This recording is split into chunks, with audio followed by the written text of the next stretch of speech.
Alrighty, hello and welcome to the last session of this year's NNP Symposium. Joel and Len, you can go ahead and turn on your cameras and unmute yourselves. For those of you listening, this hour we will be hearing from Leonard Augsburger and Joel Orosz in the first ever live episode of NBS Bibliotalk, a coin book lovers podcast, which is a podcast that I usually host, sponsored by the Numismatic Bibliomania Society. So for this episode, Len and Joel will be talking about building a top 100 numismatic library, which is a topic you may have already heard a little bit about this symposium. So very popular subject. And I believe that is about all of my intro. You may have seen Len quite a bit throughout the symposium. He's one of our other facilitators. And then Joel, both of them are very decorated members of the numismatic community. So I will let you guys take it away. When we get to the Q&A section, Len, if you want to handle that, you're welcome to. Otherwise, I'll hop back on and read the questions out. Just let me know what you want to do. For now, it's your show. All right. Thanks a lot, Leanna. And thank you to our sponsor, the Eric P. Newman Numismatic Education Society, which sponsors the NNP Symposium, this is the third iteration. And welcome to Joel. Hey, hello, Len. All right, good to have you. I thought we would start off by talking a little bit in general about the top 100 concept. So I was doing a little bit of research for this and went to look for all the Whitman top 100 books. And surprisingly, the first one I found was from 1933. Published by, I thought it was going to be a book about the double eagle, but that's not what it turned out to be. Turned out to be Whitman's 100 best known fairy tales. Huh. And this book was available for $8 on eBay. So I love Whitman, but the resale value of their books is not always the highest. All right. So yeah, more within a numismatic space, there are a couple things going on here. I guess, first off, Whitman has had just this delightful series of 100 greatest books on, just a myriad of topics. And, of course, the joke is that, they have to now create a 100 greatest book, enumerating all the other 100 greatest books. But the other thing we've seen is, which I think has been really influential, is the VAM top 100 varieties within the Morgan Dollar series. Of course, all the Morgan Dollars varieties are not enumerated and probably never will be until we reach further into the realm of artificial intelligence. But collectors like lists. They like lists of things to check off. And I think, this top 100 concept has gotten a little bit of traction for that reason. Now, within 100 greatest book series, those aren't necessarily collector checklists, but what they have been are just these wonderful overviews of these different niche areas of the hobby. 100 greatest ancient coins. I don't know anything about ancient coins, but I got that book just because I thought it was a really good overview. So there's definitely some traction with that idea. But then I think from a more pure collecting perspective, collectors love their checklists, and this goes all the way back to the first coin boards in the 1930s. People like plugging in holes. And now with this 100 greatest concept, they're sort of, doing that, not plugging in holes, but, plugging in holes virtually, going through these various 100 lists that are out there. So top 100 for VAM varieties, I think very popular. And I've seen it in other series as well, within Liberty seated coinage top 100 lists. So people seem to like them for whatever reason. Getting more specifically into the NBS Top 100. So this all came about at the 2007 ANA in Milwaukee, and during the NBS meeting, John Adams proposed this idea of a top 100 list for US numismatic literature. And knowing John, I think he was trying to stir the pot a little bit.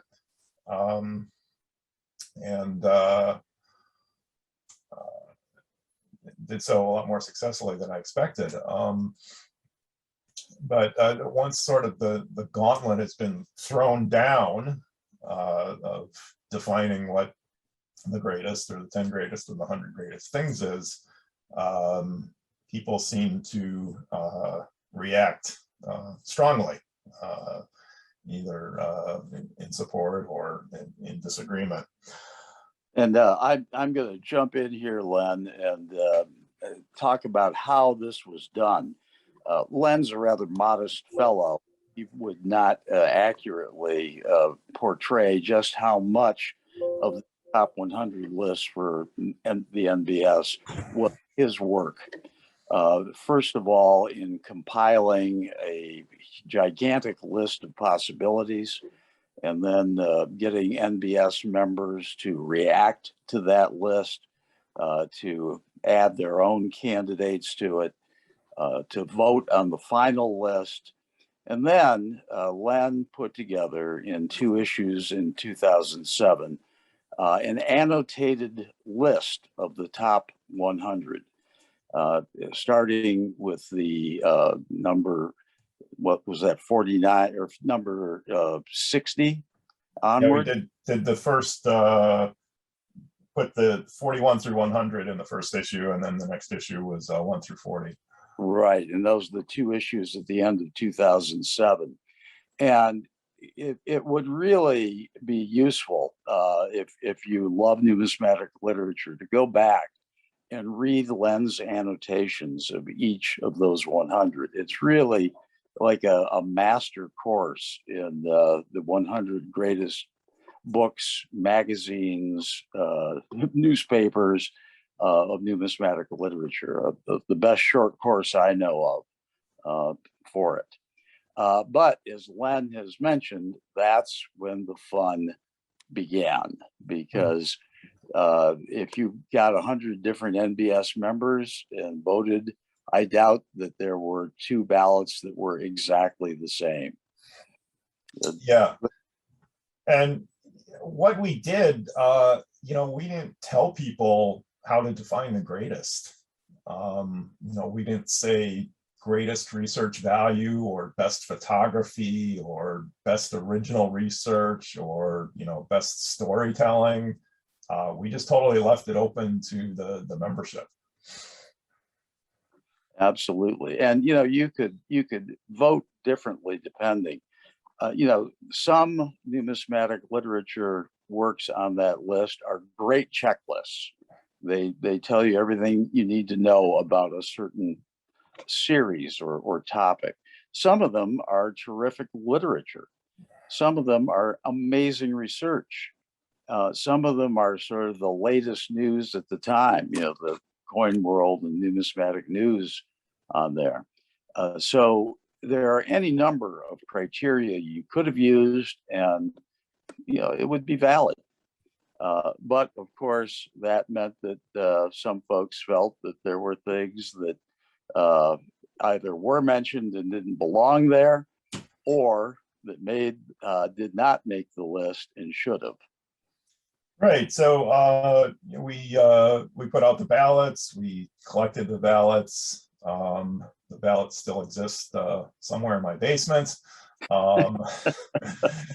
And there was a spreadsheet that went with it that's somewhere too. Now, this is interesting. Whitman, for their 100 greatest books, they've got this down to a science. They have an entire process for this, and it's all online. And it's very efficient. They know how to do these. So if you're ever involved with one of those efforts, I'm sure you'll get plugged into that, and you just go in and and vote, and it's all automatic. So that's they know what they're doing there. That was not the case with us. Everything was all done manually. So we got the results, and then this learning exercise had to happen. I was still kind of cutting my teeth when this happened, so I had to go look at all of these books and write them up. And of course, I didn't have a lot of them. Joel very kindly loaned me quite a few. Others I had to go to the ANS to look at. But it was a really good learning experience, and got me to think a lot more broadly about literature. So that was a nice thing. What was not so nice was some of the feedback we got after we published the survey. Dick Johnson, God rest his soul, felt compelled to weigh in with not one article, but 2 articles on the results of the survey. I have to take that a little bit as a compliment, because if the whole effort was not compelling, I don't think he would have weighed in. So that was good, but there were a few things he did not like. So the first thing he complained about was that we put all the genres together. We combined auction catalogs along with reference books and periodicals. And I think if we had separated that out, the whole exercise would not have been nearly as compelling.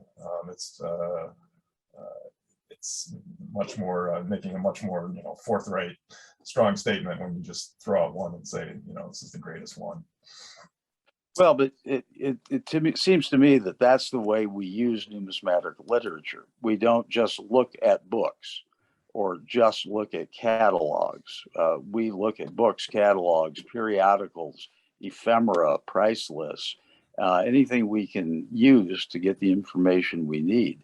So I think mixing the genres together as we did is a more real world kind of list than just listing the top 100 price lists would be. Yeah, and most people collect broadly too.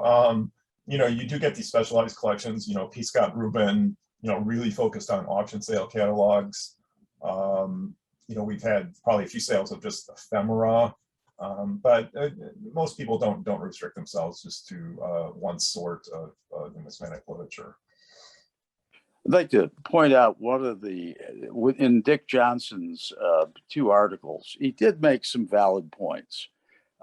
There were some things that we all missed that should have been on the list. And to name just one of those that Dick pointed out was Pete Smith's American Numismatic Biographies. Now, there is a tremendous work of scholarship that I use very frequently when doing research to find out, who someone was or when they were born or what they collected. So that should have been on there.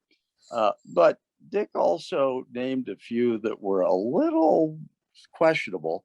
And I've got to refer to my notes on this one as an example. He recommended Theodore Marburg's PhD thesis on the origin of the Scoville Manufacturing Company. Oh my. He thought that should be in the top 25. Now that is a pretty niche. It may be a super well-researched book, but yeah, that's pretty niche-y.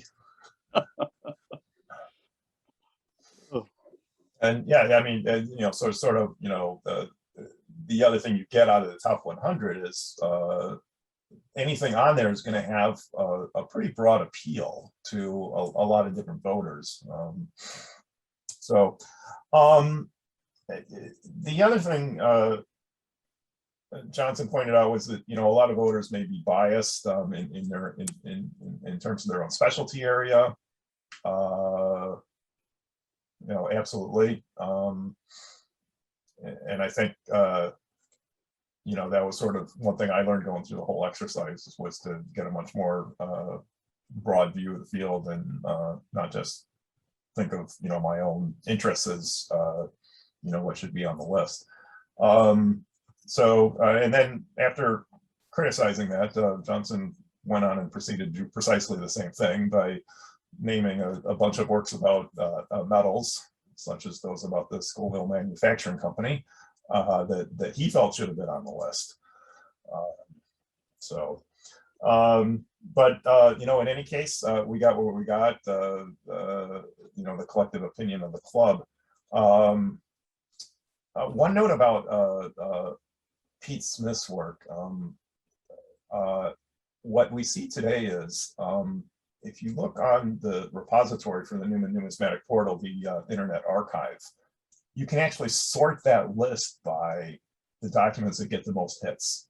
And Pete Smith's is near the top of the list. One of the most often accessed resources on Newman Numismatic Portal. And that's just the book form of it. If you consider the database form of it as well, which is in our biography section, there's even more accesses to it. So yeah, tremendously important work, and growing all the time. Pete's continually editing that, and we incorporate his edits on Newman Portal. So yeah, that was a big mess. We did publish our candidate list prior to the voting, but that one slipped through the collective membership, unfortunately. One thing I should mention here, in the course of doing research for this talk, I discovered that there was a previous top 10 list of American numismatic literature, which Colonel Bill Murray, the late Colonel Bill Murray, put together with 8 experts, including folks like Dave Bowers. And it's very interesting that of the top 5 in that list, 4 of the top 5 in that list made the top 5 in the NBS list. Nice. So yeah, there's a sort of an independent check on methodology, and it came out pretty much the same. The top on each of those lists was Breen's Encyclopedia, and then things like Penny Whimsy and the Guidebook and Crosby's Early Coins of America. Yeah. So, while there may have been a few omissions on the top 100 list from the NBS, and a few that maybe shouldn't have been there, for the most part, I think it came out pretty true. Yeah, and I also recall a greatest works list in one of the Out of the Limb journals that Ken Lowe wrote. Had things on it like Tian's Confederate Register and the original Browning, but I think that one may have been like the most prized works of numismatic literature or something like that. Right. Okay. Well, I thought we'd go through a few items on the top 100 list and talk about different aspects of them. Kind of the stoppers on the list are these very extensive runs of Coin World, Numismatic News, The Numismatist. There are a few complete sets of The Numismatist out there. I had an article in the Asylum a year or 2 ago focusing on the first 6 volumes of The Numismatist, of which there's like 10 copies in private hands and 4 copies in institutional hands. So those are difficult, but the rest of the run appears fairly frequently, and can be found fairly easily, just following on eBay and also the numismatic literature dealers. And one of the odd things, the reprint of the first 6 volumes of the Numismatist was done in 1963 and hasn't been redone since. Now, in 1963, there were not that many numismatic literature collectors. You would think that it would have been redone a couple of times since then, but you have to pay a fair amount to get that reprint from 63. There's a publishing opportunity out there for our listeners. Yeah, and that finally dawned on me, the reason why that situation is. you have to get somebody who owns the first 6 volumes to volunteer their set for unbinding and scanning in order to reproduce a reprint edition. And that's kind of a high bar. Yes. So, and you can actually kind of blame me for that one, because I actually had my set unbound because I wanted it to get rebound, and I should have had it photographed when it was unbound. So yeah, there's a missed opportunity there. Now we do have a scanned copy on Newman Portal, but it was bound when the scanning was done. So, you know, some of the interior margins might not be quite fully reproduced as good as you would like. A really professional job requires that you unbind it and scan it and rebind it. So yeah, I think that would be a neat thing to reprint. You know, especially now that we know so much more about those first 6 volumes, and we could, you know, add some additional commentary. So yeah, hopefully that happens in the future. But yeah, for now, the reprint edition regularly sells for, you know, $100 or $200. They're not that easy to find. So also in terms of complete sets, kind of the stoppers are Coin World and Numismatic News. As far as I know, there's only one complete set of numismatic news. It's in the Iowa Historical Society in Iowa, Wisconsin, formerly the reference set of Krause Publications. There are a couple sets of Coin World. Coin World themselves has a reference set previously donated to them by Eric Newman, of all people. And Dave Sunman has a fairly complete set. But it's not something that people collect. And, you know, even if the cost wasn't that expensive, it's just a question of storage space. Well, and of course, too, the fact that it's on acidic newsprint, especially in those early years, Yeah. never meant to be saved or consulted. So, you know, using it is almost impossible. The pages crack and crumble in your hands. Yeah. Early in my collecting career, someone said, "Oh, I have like 20 years of numismatic news in Coin World. I just want to get rid of for postage," and I bit. Didn't know what I was getting myself into, and then, you know, these boxes just sit in your crawl space, and nothing ever happens to them. And you know, they were mercifully entered into the recycle bin sometime later. And I have not accepted any more offers of Coin World for postage since then. All right, so those are the 3 tough ones in terms of, you know, very long series. Another long series is the American Journal of Numismatics, but these, even though they're older, they sort of tend to be more available. You know, Volume 1 of American Journal of Numismatics, 1866 to 1867. It's not that expensive of an item. There was a hoard that showed up, about 15, 20 years ago, I think from the ANS itself. Wayne Homran handled a number of them, and that's made it those early years accessible, which to the strictly American collector, you know, the first 20, 25 years of the AJN is the most interesting anyway, because it became more ancient and overseas oriented later on. Yeah. Volume 3 is probably actually tougher than Volume 1. Volume 3 has 2 very important photographic plates in it. One is a picture of the first US mint, taken in the 1860s, I believe. And then also the Levick plate of 1793 large cents, of which Jim Nicewarner has done some just marvelous research on, and put out a number of articles related to that Levick plate.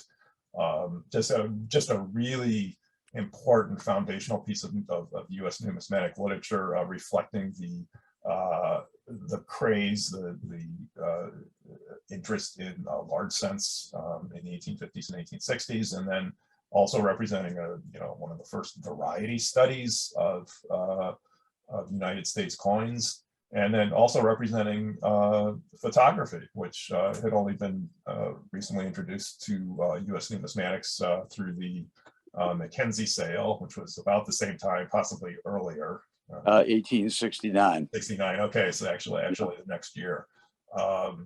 Yeah, so AJN Volume 3 is just a super important piece of U.S. numismatic literature, and of all the volumes in AJN, that's probably the most desirable. I think Volume 24 for some reason is rare. I'm not sure anyone knows why, but that's maybe a secondary choice there. All right, the next extensive series on our list is the Stax catalogs, beginning in 1935.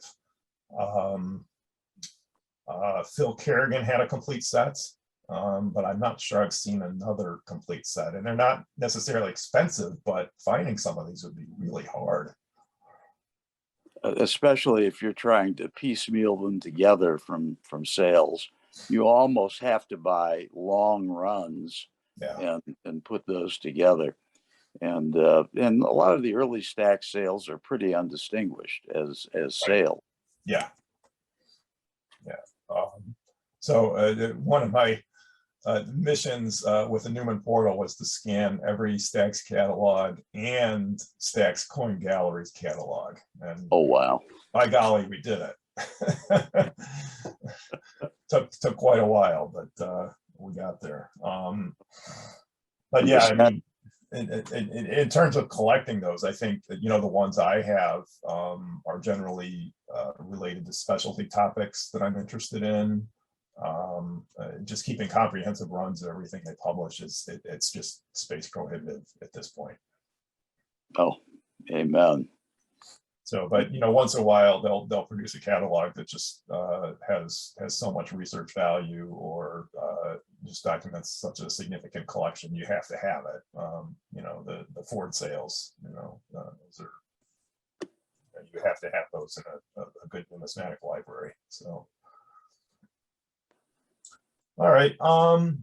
Next one, this is kind of interesting. So we have these very long sets, but then we have these other things that just appeared in a very large number of editions, and some of them we don't necessarily even know how many editions there were. Evans' History of the U.S. Mint is sort of the poster child here. There was a collection maybe 10 or 15 years ago sold by Frank Van Zandt through Colby and Fanning, of I think about 160 different variants of that book, and we're not even sure that was all of them. And you can do it by color if you want to. Yeah. Of the bindings. Apparently, what he did was to buy up remnants from the binders, and so you have all the colors of the rainbow in an Evans set, if you want to. Yeah, and some background here is useful. The U.S. Mint cabinet was an extraordinarily popular attraction in the 19th century in Philadelphia, and Evans just kind of hung around outside, I guess, hawking his books, and probably sold well over 100,000 copies, which is an extraordinary number for that time, and by far the most distributed numismatic book of all time at that period. And you think of things like Evans, things like the rare coin encyclopedia by B. Max Mail. You can start a collection of those and probably get 30% of them in a week, looking on ABE and book dealer stocks and so forth, and then spend the rest of your life looking for the 33rd edition of this. Yeah, some of them are just so unaccountably rare that, and when you finally found it, it would be a $10 item. I mean, yeah. It's not price that's preventing you. It's just finding the darn things. Yeah. A bit of trivia. Dan Hamelberg owns the printing blocks for the Star Rare Coin Encyclopedia. I'm sure he has a story how he acquired it. I don't remember offhand, but I'm sure it's a good story. But he's got a whole cabinet full of these printing blocks that Max Mell used. Oh. So another item, and these are a little bit more desirable, are all the variants of the Heath counterfeit detectors. And in fact, there's a whole genre of counterfeit detection literature from the 19th century, but a lot of these productions in the 1840s, 1850s were just really cheap line engraved black and white things.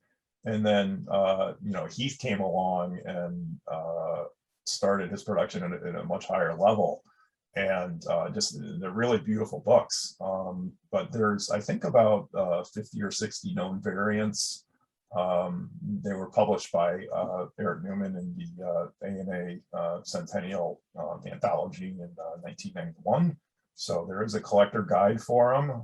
You can check them off. Of course, the Newman catalogs, the literature catalog from November 2018, sold by Heritage Auctions, had his personal collection in there. So there's another enumeration there. And there have probably been some updates besides that, possibly published by David Fanning.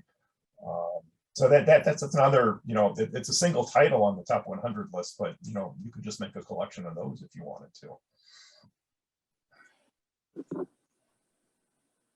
Okay, let's go through some of the pricier items on the top 100 list. About half a dozen of these. So first item is the Maris 1881. I forget. I'm not a proper bibliophile, so I'll just say double elephant folio. I don't know if that's the right term. That would be right. But it is huge, and as a result, it's very difficult to find an original that doesn't have some problem somewhere, either in the binding or in tearing in the plates. So it makes a rare thing even rarer to get one in good condition. And it's just a visually appealing item that it's the kind of thing you should show your friends and maybe not be as embarrassed about as some of the other things in your collection. But it's got this beautiful plate of all the New Jersey scent varieties, and it's quite large and spectacular, and I think impressive looking. And also, it has the distinction of having the crummiest reprint ever done of it. Sanford Durst, who specialized in crummy reprints, put out a reprint in a book that's about the size of the Red Book. And you unfold and unfold and unfold plate until it gets out there. The quality of the plate is truly dreadful too. Yeah. And that's a good point about just reprints in general, is that most of these items, or a lot of the more pricier items on the top 100 are available in reprint, and of course the quality of the reprinting varies. All right, so next item is among the sort of pricier items is the Luba, which is his compendium of United States medals through, I believe, 1876. 2-volume set, and the originals are just beautiful. It's large format. He had all the medals were reproduced by engravers in France, I believe, and the book was printed on special paper, and clearly it was a labor of love. There's very few numismatic books that actually make money, and this is definitely one of the ones that did not make money. So, but this is it's a special item. It's a really well written, well produced, just a really nice book. And if that's off your budget, there's a wonderful leaf book published by George Colby that has a leaf or page essentially of a Luba Jacquemart etching so you could own a page of it, even if you can't hold the whole 2-volume set. Yeah, and what's interesting there is that you had this 2-volume set that Luba did in the 19th century, and that effort was compelling enough that you had these authors come along 100 years later and sort of produce the making of the Luba book. I forget the official title, but it's the magnum opus of the magnum opus. Yeah. Joseph Florimont Luba or something like that. I'm going to miss one, but the co-authors were Adams and Pete Smith, and I think there were a couple others too. I shouldn't have gone there because as well. Yeah, I shouldn't have gone there because now I'm going to offend somebody who I left off. Yeah, but anyway, that's a beautiful volume as well, obviously more recently published, but super nice companion volume to the Luba. Next item among the pricer items on the top 100 list is the original printing of the fantastic 1804 dollar, which Joel and I wrote about in the Asylum a couple years ago. So Joel, you want to tell the story on this one? Yes, that was the classic story of when Eric Newman and Ken Brissett had completed their research and they were ready to go to press. And in the course of their research, they were not able to find any evidence that the 1804 dollar was part of a set of coins that was given out as a diplomatic gift. There had been rumors about that for years, but they were not able to find any evidence to prove it.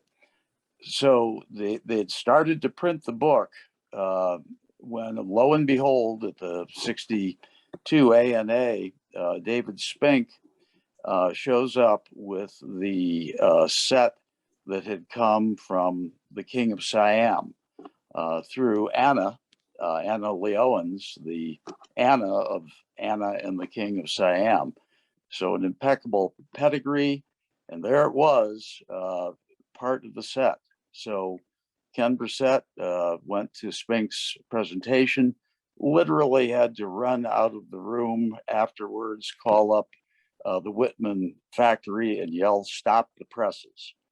And in the course of that, about roughly 36 to 42, it's hard to tell, copies survived, and Newman and Brissett had them bound and essentially gave them out to friends as mementos, saying, look at what almost happened here.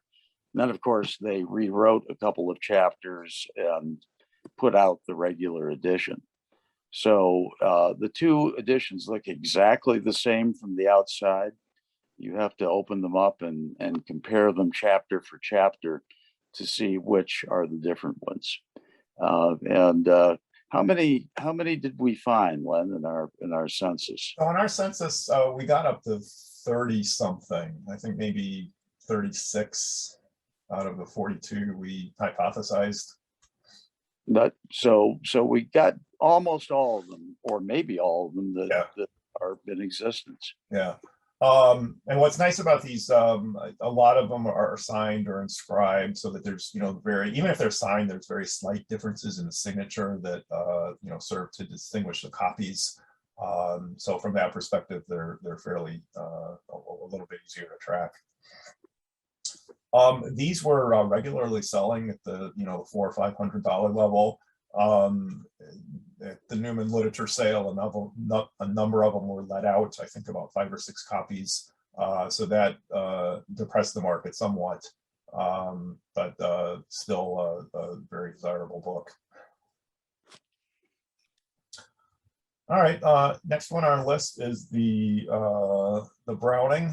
This is the book supposedly described by Walter Breen as the most perfect numismatic book written on the first try.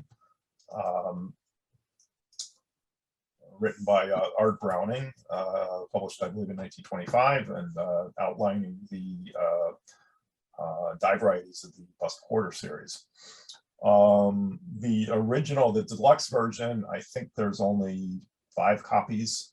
I'm not sure I've ever seen one, but those are selling up at the 5-figure level when they do trade hands. That's a very desirable book. It's been reprinted. Bowers and Miranda did, I think, a couple different reprints of it. John Ford got a hold of the original glass negatives and reproduced those in the 1950s. So that's also a desirable reprint edition.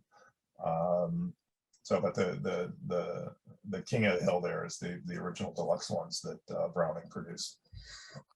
And we should mention very quickly that Browning was such a recluse, lived and worked at a mental hospital in upstate New York, that for many years, people wondered if there was really an Art Browning, or if it was perhaps a pseudonym employed by someone else to write the book. And it wasn't until the late Carl Herkowitz dug into it and published his findings in the Asylum about 20-some years ago that it was proved that, yes, there was an Art Browning, a real Art Browning. All right, next one on our list is the Attinelli. This is the first really significant bibliography of American numismatic literature. Published, I believe, 1875. Does that sound right? It's correct. Yeah, and the really special thing about this book is he just threw in all these tidbits of stuff that unless you were there at the time, you just wouldn't know, and they're not things that aren't written down anywhere else.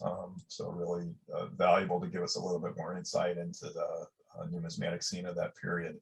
The originals of this book are quite rare. Maybe 20 or 30 copies out there. There was I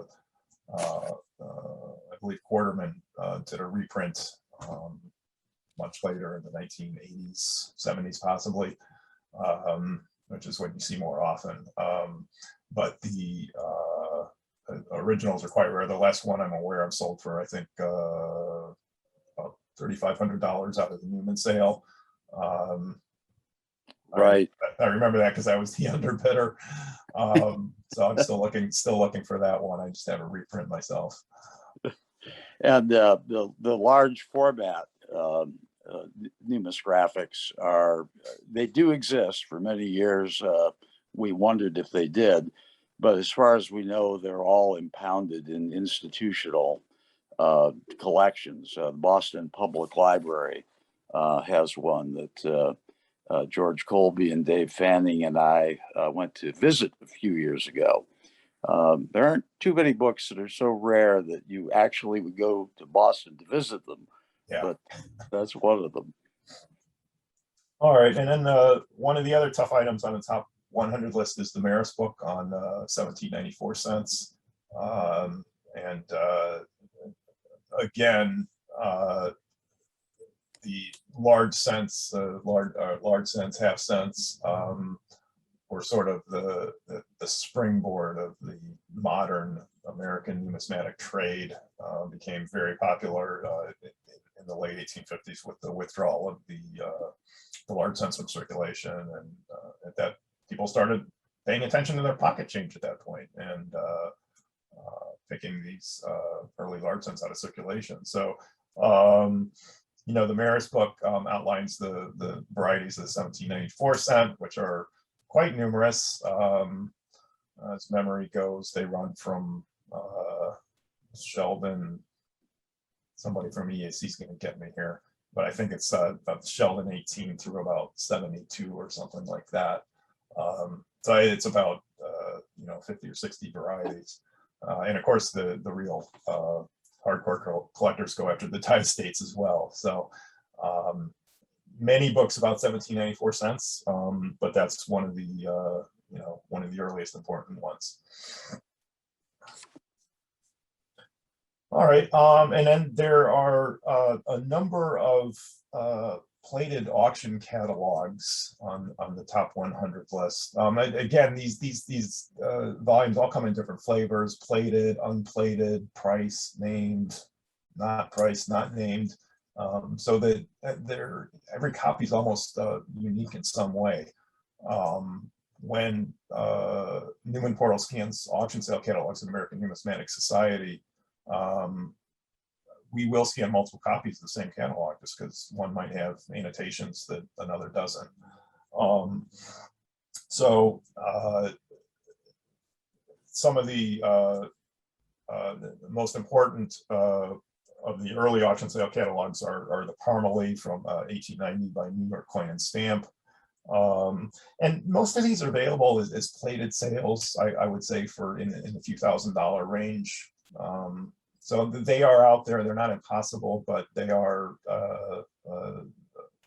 very prized, and people collect runs of plated Chapman catalogs, and you know, they're really a lot of them are really beautifully done. The quality of the photographic plates is really good, much better than the halftones used for much of the 20th century. The next one is the Bushnell, which is really a foundational piece. This was published in 1881 by the coin dealers Samuel Hudson and Henry Chapman, and it was kind of a really signal moment in numismatics because they were the first ones to go to a large format, all photographed catalog, and none of their competitors were doing that. You know, either they didn't have access to the photographic technology or they didn't want to pay for it. But Chapman said, you know, we're going to produce a really cool looking catalog, and they did, and it definitely upset some of their fellow dealers. I thought the best comment made by a fellow dealer was that the margins are sufficiently large for corrections. Well, there was a fair amount of vitriol thrown between dealers with respect to that catalog. You know, you could make a wonderful collection of periodicals and catalogs published by their competitors, just full of sour grapes about the Bushnell catalog that the Chapmans put out, because they were, among other things, quite young at that point. Sort of the young tech wizards of the day who could do photography and were not afraid to take the big risk.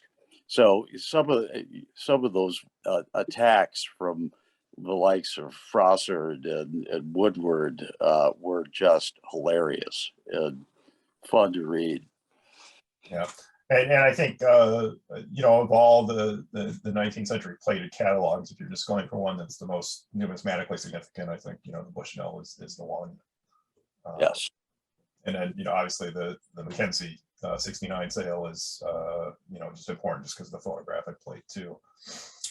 Yeah, you could make a good parallel between the Bushnell sale and the later Ford sales for the number of tokens, medals, non-federal issues that were put out in those catalogs that are seen nowhere else, really. They're just remarkably rare and significant pieces. And then one other early auction sale I want to mention is the junk sale, the 1921 Henry Chapman sale, kind of the precursor of the modern heritage phone book catalogs. I think this had 6,000 or 7,000 lots, and the sale ran for like 11 days or something. But that's another significant early auction sale catalog. And again, you just want to buy a catalog, you probably find it for a couple $100s. The trick is the plates. There are reprint plates, but you know, with original plates and nice bindings, this is going to be in the thousands of dollars.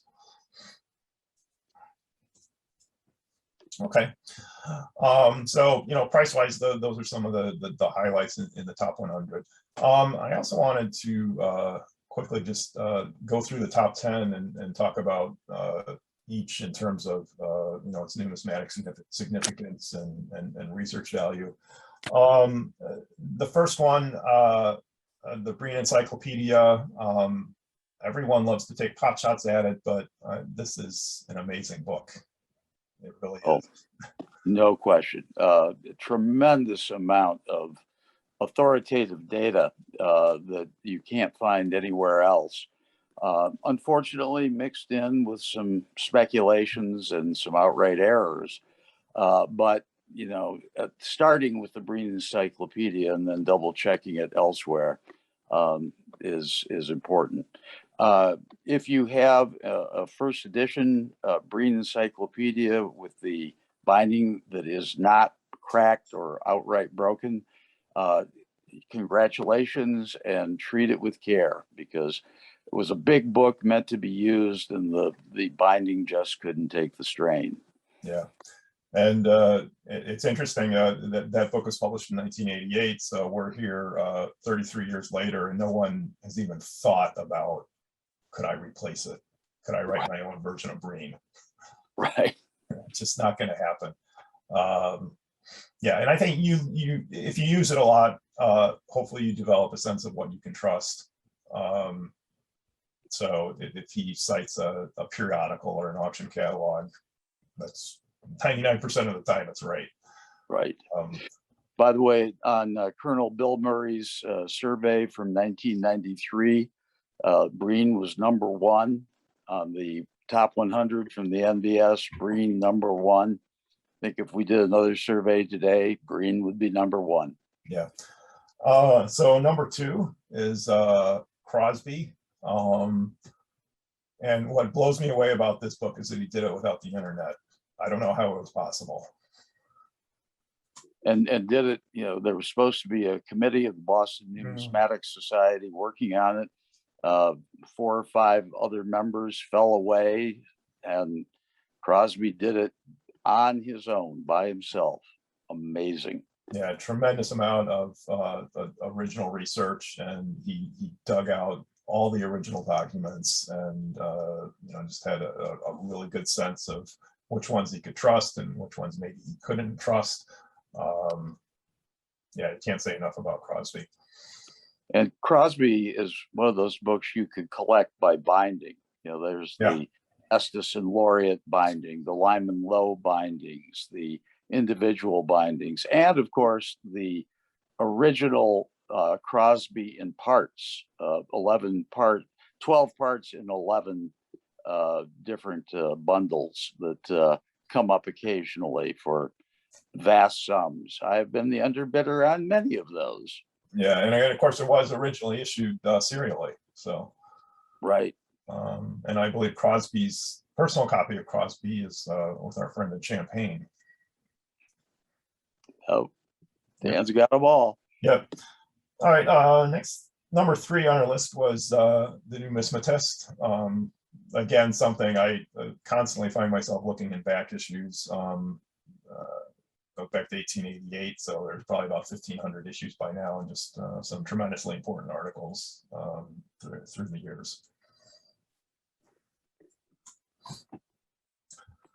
The other thing, of course, about the Numismatist is, not just the research value of the articles, but it's sort of a personal history of the members of the ANA, and just has a lot of biographical details on people that have been in the organization and in their collecting careers. And again, it's quite often stuff that's nowhere else. Recently, I did a numismatic bookie column on Charles Suitcase Foster, dealer in the 1940s and 50s. There's his obit in the Numismatist along with his picture. So stuff you can't find anywhere else. Yeah, exactly. All right, next one on our list is Penny Wimsey. Just a tremendously important book that skip the red book, Len. Oh my. Oh, the Whitman folks are going to be after me. The red book. By far, there may be more red books printed than all other numismatic books combined. There are well over 20 million copies. you know, still the most important annual guide. I keep one coin book on my desk. I'm gonna try and get in front of the camera. My green screen's not cooperating, but it is the current red book. I prefer the spiral bound edition, but there's lots of formats depending on what you like.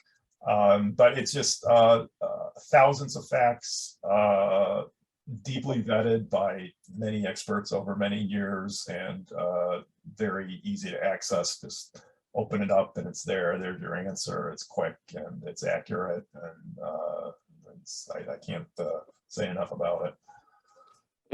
If you don't have a 1965 red book, my question is why? Because a million of them were printed. A million.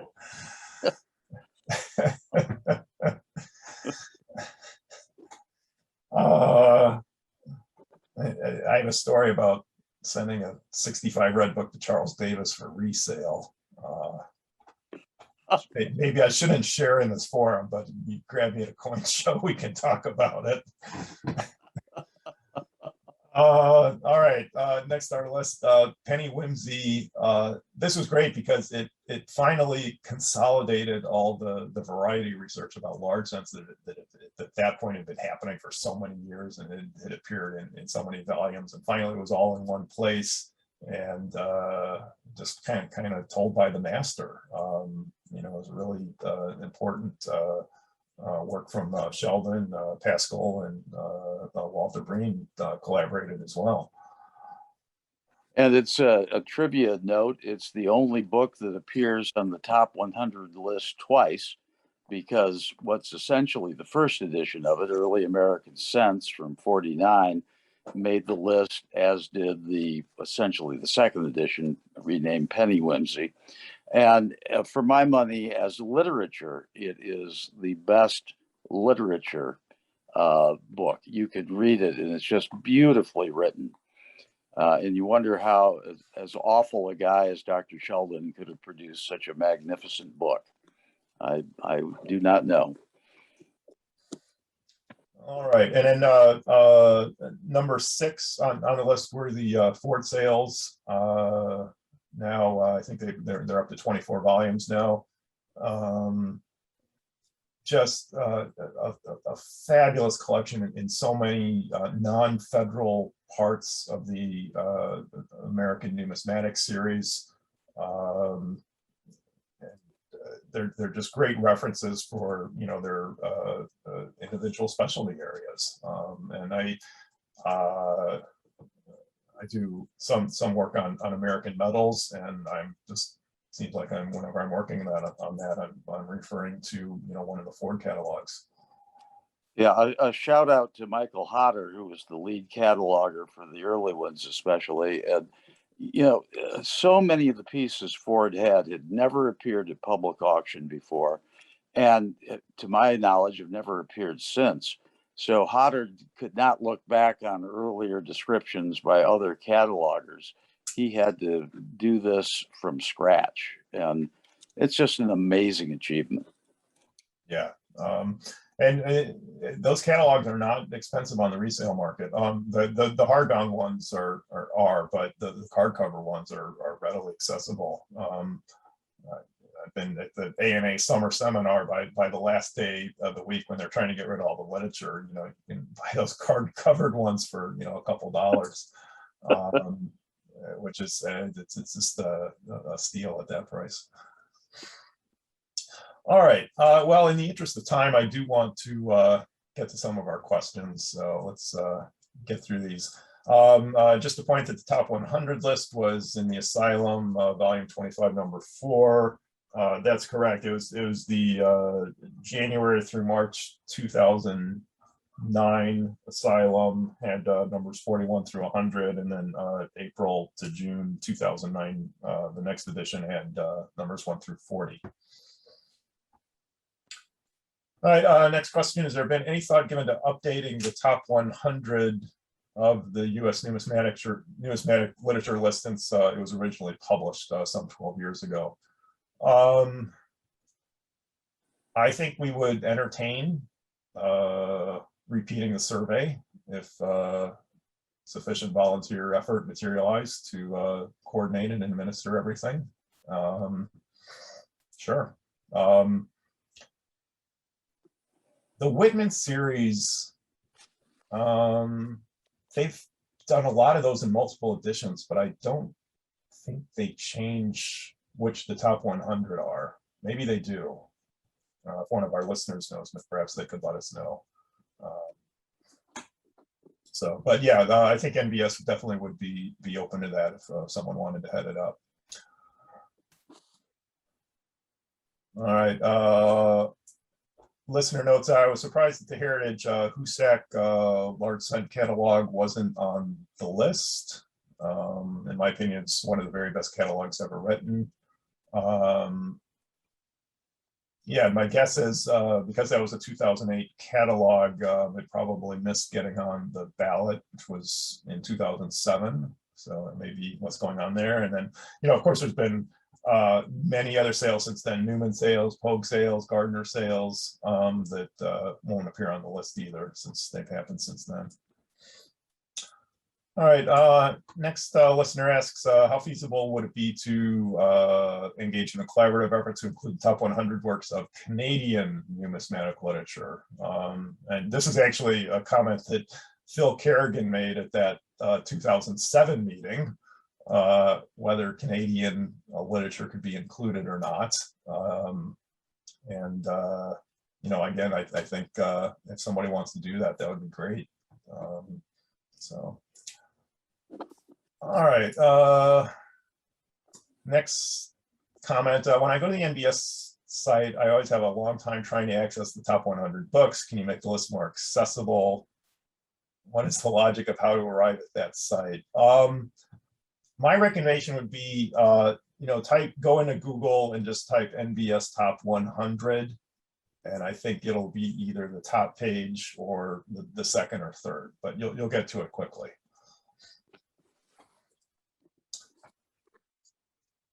All right. Next question. I have Art Browning's early $quarter US United States in my stock. Soft cover. How do I tell if it's an ordinary first edition or a reprint? The deluxe edition definitely would be hardbound, would have some really nice plates in it. I don't own the first edition Browning myself, so I'm not precisely sure what the formats are. Yeah, and I've got the edition that Ford put together using the original negatives. So I'm not sure exactly what the diagnostics of the first edition are, but so I'd have to defer that to a numismatic literature dealer. Yeah, I would look in the Charles Davis book, American Numismatic Literature. He's probably got some comments on the various Browning editions in there. That's the first place I would look. Good idea. Yeah, and if I ain't getting an answer there, I'd start looking through Colby and Fanning auction sale catalogs.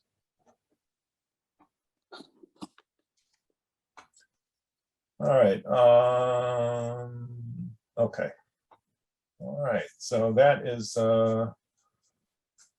There's another question. I missed the first 19th century plated sale you mentioned before, Bushnell. That was the Parmalee sale from New York Coin and Stamp in 1890. Interesting note about that. The original catalog is quite rare, quite expensive, but there was a reprint done by B&B. Oh gosh, 30 some years ago. And that is getting more and more expensive now. Very high quality reprint, including the colors of the original, the red rulings and so forth. And even that is getting to be rather expensive. So for a sale that flopped completely in its time, in terms of realization, the Parmalee sale is pretty important in its afterlife. Yeah, and B&B did a few really nice reprints. I don't know who those guys were. I never met them, but they put out some nice things, and I have a few of those reprint editions. Yeah, they're very high quality.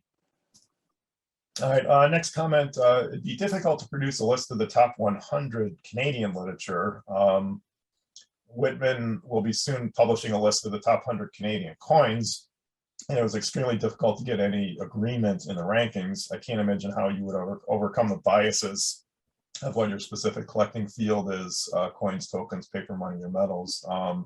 Yeah, and I think you're not going to come to a consensus, so you have to just let people vote, and the vote comes out wherever it comes out. Yeah, and part of that certainly is the disagreement by time too. Just point out really quickly, I noticed that a lot of older references did not score well. In, for example, Dickinson, the American Numismatical Manual, only number 70 in the NBS list. That was an absolutely critically important book in its time, and still historically is.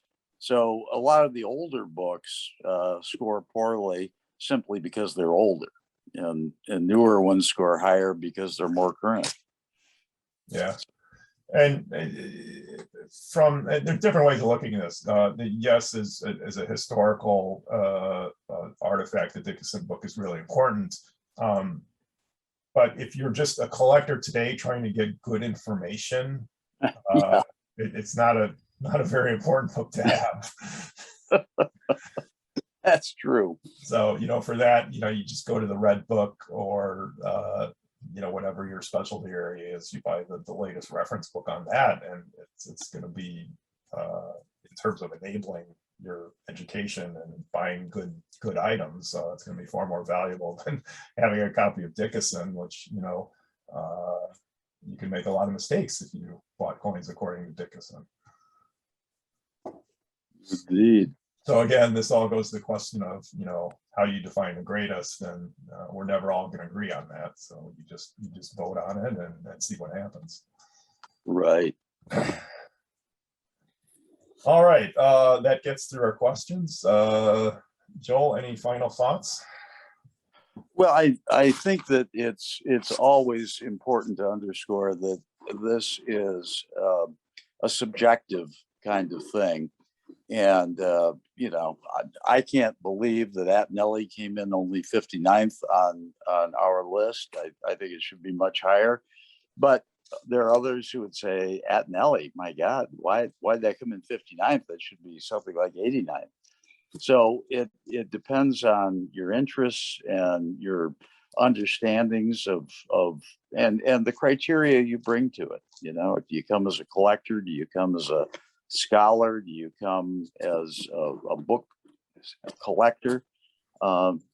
Any number of ways to do it. But I think all in all, once all that dust settles, the list as it stands is a pretty good reflection of the top 100 pieces of literature.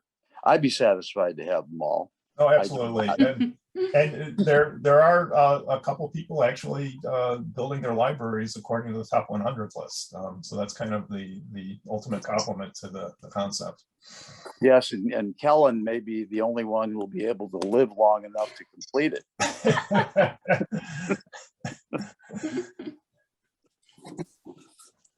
All right, Len, did you have any closing comments?